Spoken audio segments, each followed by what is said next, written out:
Remue ménage. Remue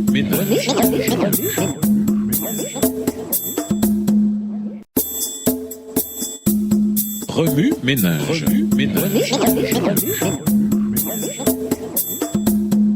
Bienvenue à votre émission Remue ménage. Nous voilà la leçon de lundi, interprétée. Babylone, c'est quoi? Comme nous l'avons vu, Apocalypse 17 décrit un système religieux apostat qui introduit dans le christianisme de nombreux enseignements de la Babylone de l'Ancien Testament. Pour mieux comprendre la nature de cette ancienne civilisation, Angel Manuel Rodriguez a écrit « Il faut remonter à sa première référence dans le récit biblique dans la Genèse. Tout a commencé dans la plaine du pays de Shinéar, une région située dans le sud de la Mésopotamie, aujourd'hui le sud de l'Irak, appelée Babylone. C'est là qu'a été construite la tour de Babel, symbole de l'autosuffisance, de l'autopréservation et de l'indépendance de l'homme vis-à-vis de Dieu. Genèse 11, versets 1 à 4. Extrait du livre The Closing of the Cosmic Conflict, War of the Swiss Angels Messages. La clôture du conflit cosmique, le rôle des messages des trois anges. Document non publié, page 43. La tour de Babel, site de la Babylone antique, a été construite en défi direct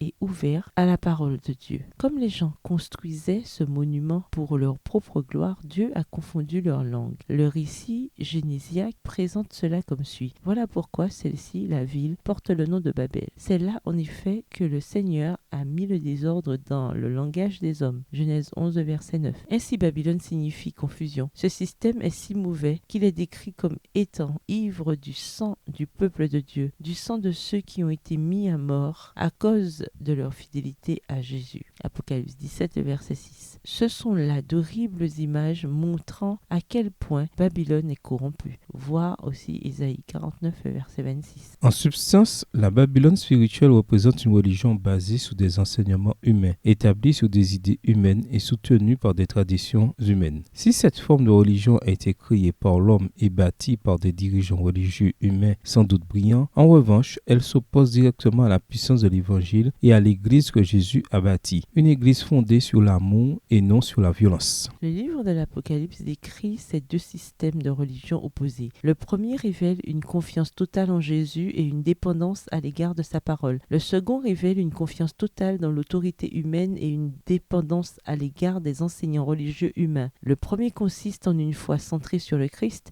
construite sur la dépendance totale de la grâce, du sacrifice et de l'expiation du Christ pour le salut. Le deuxième consiste en une approche humaniste de la foi qui remplace la dépendance totale du Christ pour le salut par une dépendance des traditions de l'Église. Jérémie prédit la destruction de Babylone par les Mèdes et les Perses. Jérémie, les chapitres 50 et 51. Au nombre des raisons de la disparition de Babylone, il y a l'idolâtrie. Les Babyloniens croyaient que leurs idoles étaient des représentations de leur divinité. Dans la religion babylonienne, l'entretien rituel et le culte des statues des divinités étaient considérés comme sacrés, car les dieux vivaient simultanément dans leurs statues et dans les forces naturelles qu'elles incarnaient. Le pillage ou la destruction des idoles était considéré comme une perte de la protection divine, comme le montre l'histoire du prince chaldéen Marduk Apla Idina II, qui, pendant la période de néo-babylonienne, s'enfuit dans les marais du sud de la Mésopotamie avec les statues des dieux de Babylone pour les sauver des armées de Sennachérib d'Assyrie. Les prophètes de la Bible ont opposé l'adoration de ces images sans vie au Dieu créateur, au Dieu vivant et vivifiant. Jérémie 51, les versets 15, 16 et 19. Les problèmes d'idolâtrie de la Babylone spirituelle sont certes plus profonds que le simple fait de se prosterner devant des images de bois et de pierre. Cependant, la Babylone spirituelle ressemble à l'ancienne Babylone dans le sens où des images ont été introduites dans les deux services de culte. L'utilisation d'images en tant qu'objet d'adoration ou de vénération est une violation claire du deuxième commandement, non seulement parce que la Bible nous ordonne de manière catégorique de ne pas nous engager dans le culte des idoles, mais aussi parce qu'elle limite la capacité du Saint-Esprit à imprimer dans nos esprits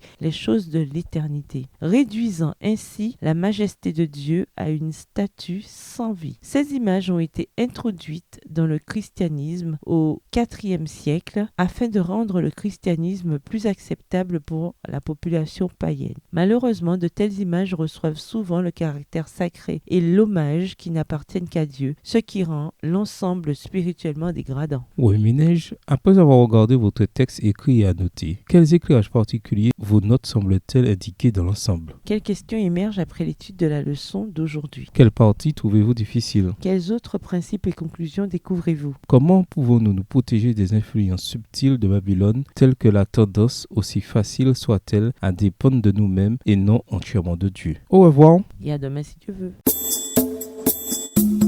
Remue ménage. Remue ménage.